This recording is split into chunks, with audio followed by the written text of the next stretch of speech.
आज अपन पढ़ेंगे ज्ञानेंद्र कुमार का जीवन परिचय, यानी उनका जन्म स्थान, जन्म का समय, निधन का समय, उनकी संपूर्ण रचनाएं।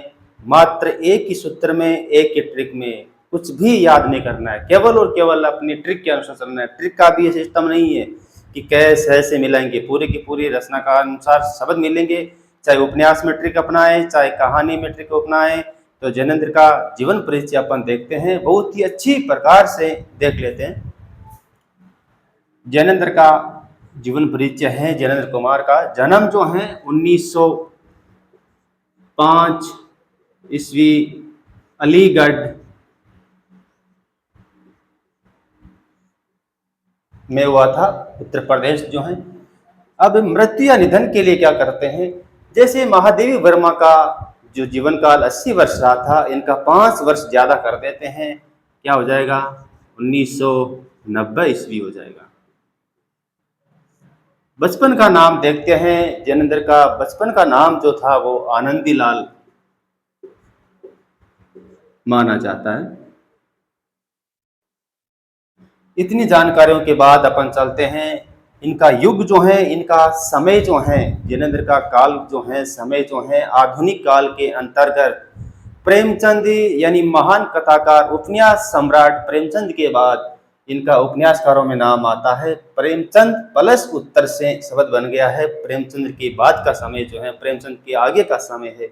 इनको मनोविश्लेषणवादी कवि भी कहा जाता है। मनोवैज्ञानिक प्रकार के मनोविश्लेषण करने वाले, मन का विश्लेषण करने वाले। रचनाओं के सूत्र देखते हैं। कहानी संग्रह जो है, उनके सूत्रों में अपन चलते हैं। कहानी संग्रह कौन कौन सी है? राजस्थानी में या पूरे भारतवर्ष में कहानियां चलती रहती है कि एक समय की बात है, या फिर वंश देरवाजे जो भी हैं। तो एक रात, यानी एक रात, एक रचना हो गई है इनकी कहानी संग्रह। वातायन दो, नंबर 2 रचना वातायन। वातायन कहते हैं खिड़की को। चिड़िया कहाँ से आएगी? खिड़की से। तो एक रात की बात है, वातायन से 2 चिड़िया, इनकी तीसरी रचना हो गई है। नीलम देश की राजकन्या, ये इनकी चौथी रचना हो गई यहाँ तक कि जोड़ा गया है। और पाजेब इनकी 5वीं रचना हो गई है। और फांसी इनकी 6ठी रचना हो गई है। इनकी 6 कहानी संग्रह की रचनाएं जो हैं, एक रात की बात है, यानी एक रात वातायन से, यानी खिड़की से, तो वातायन रखेंगे। 2 चिड़िया तीसरी रचना हो गई। नीलम देश की राजकन्या की पाजेब से फांसी खा गई। इसको ऐसे जोड़ा गया है ट्रिक के लिए। बहुत ईजी है, 1 या 2 बार देखेंगे फटाक से याद हो जाएगी। एक रात वातायन से 2 चिड़िया, नीलम देश की राजकन्या की पाजेब से फांसी खा ली। कहानी संग्रह हो गया। अपन चलते हैं उपन्यास में। उपन्यासों के लिए क्या ट्रिक अपनाते हैं? सुनीता ने, पहला उपन्यास कौन सा है इनका? सुनीता। ट्रिक के अनुसार, कालक्रम से नहीं होगा। जयवर्धन दूसरा उपन्यास हो गया। सुनीता ने जयवर्धन को परख कर, परख का अर्थ निरीक्षण करके, तो तीसरा इनका उपन्यास परख हो गया है। कल्याणी इनका चौथा उपन्यास हो गया है। मुक्ति बोध इनका 5वां उपन्यास हो गया है। त्याग पत्र इनका 6ठा उपन्यास हो गया। और अनाम स्वामी इनका 7वां उपन्यास हो गया है। अब चलते हैं वापिस अपने सूत्र की ट्रिक पर। उपन्यास जो है अपने, उनकी जो मैंने ट्रिक बना रखी है। सुनीता ने जयवर्धन को, ये जयवर्धन को परख कर, कल्याणी और मुक्ति बोध। अब देखिए, मुक्ति बोध में भी एक रहस्य है। ज्ञानेंद्र कुमार को भारत भारती और साहित्य अकादमी जैसे पुरस्कार मिले हैं। तो किस रचना पर इनको साहित्य अकादमी पुरस्कार मिला है? तो वो है इनका उपन्यास मुक्ति बोध। और मुक्ति बोध के ऊपर ही इनको साहित्य अकादमी पुरस्कार जो है वो दिया गया है, साहित्य अकादमी पुरस्कार। यदि अपन जीवन परिचय में बात रखते हैं कि उनकी रचना मुक्ति बोध या उनके उपन्यास मुक्ति बोध को साहित्य अकादमी पुरस्कार दिया गया है, याद नहीं रहे तो सिद्धू मूसेवाला याद रख सकते हैं। मूसा, सिद्धू मूसेवाला। तो मूसा, मू यानी मुक्ति बोध, सा यानी साहित्य अकादमी, तो मूसा नाम याद रखेंगे, अपने आप ही हो जाएगा। त्यागपत्र अनाम स्वामी को दे दिया। तो ये हो गए हैं इनके उपन्यासों के लिए ट्रिक।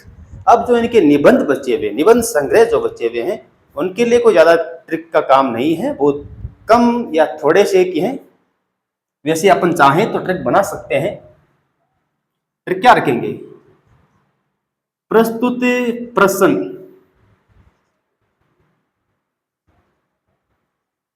जड़ की बात, सोच विचार कर, यानी सोच विचार करें। तो 3 के उत्तर ज्ञात कर सकते हैं हम।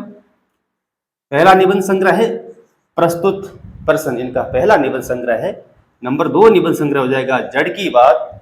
तीसरा निबंध संग्रह हो जाएगा सोच विचार। सोच विचार कर ही निर्णय लेवे। आगे वाला हो जाएगा समय और हम, और साहित्य का श्रेय और प्रेय। साहित्य का श्रेय और प्रेय, समय और हम, साहित्य का श्रेय और प्रेय, प्रस्तुत प्रश्न, जड़ की बात, सोच विचार और पूर्वोदय। ये इनके निबंध संग्रह माने गए हैं। तो ये था ज्ञानेंद्र कुमार का जीवन वृत्तांत या जीवन परिचय। अब अपन देखते हैं इनका जीवन परिचय एक व्यवस्थित रूप से कि किस प्रकार अपने को बोर्ड में इनका लिखना है या जहां भी काम पड़े किस प्रकार जीवन परिचय लिखा जाता है, ताकि पूरे के पूरे अंक जो हैं अपने को मिल सके। तो देखते हैं आगे।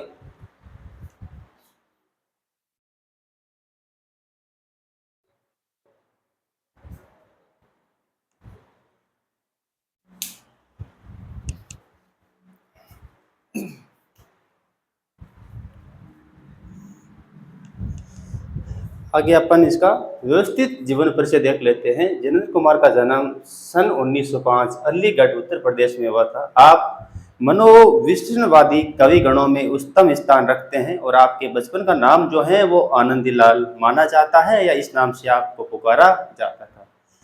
आगे चलते हैं। प्रमुख रचनाएं जो हैं, पूर्व में अपन सूत्र से चर्चा कर चुके हैं ट्रिक के द्वारा। एक रात, वातायन, दो चिड़ियां, नीलम देश की राजकन्या, पाजेब और फांसी, इनकी जो है वो कहानी संग्रह के अंतर्गत आने वाली रचनाएं हैं। उपन्यासों में चलते हैं। सुनीता, आगे जयवर्धन, परख, कल्याणी, त्यागपत्र, अनाम स्वामी और मुक्तिबोध। मुक्तिबोध के अंतर्गत ही मैंने इसको रख दिया है साहित्य अकादमी पुरस्कार। आप चाहें तो यहाँ पर भी अलग से लिख सकते थे ऊपर, लेकिन मैंने इनको यही इंक्लूडेड कर दिया है। निबंध संग्रह में चलते हैं। प्रस्तुत प्रश्न, जड़ की बात, सोच और विचार है तो सोच विचार, पूर्वोदय, साहित्य का श्रेय और प्रेय, समय और हम आदि इनके निबंध संग्रह जो हैं वो माने जाते हैं। तो प्रमुख रचनाओं में कहानी संग्रह, उपन्यास और निबंध की चर्चा कर लेते हैं। तत्सत्य और अपना अपना भाग्य जैसी काल्पनिक कहानी को लिखने वाले इस लेखक का निधन जो है 1990 ईस्वी में हो गया था। यह है अपने ज्ञानेंद्र कुमार, जिसको मनोविश्लेषणवादी कवियों में महानतम गिना जाता है, महानतम कवियों में इनकी गणना की जाती है।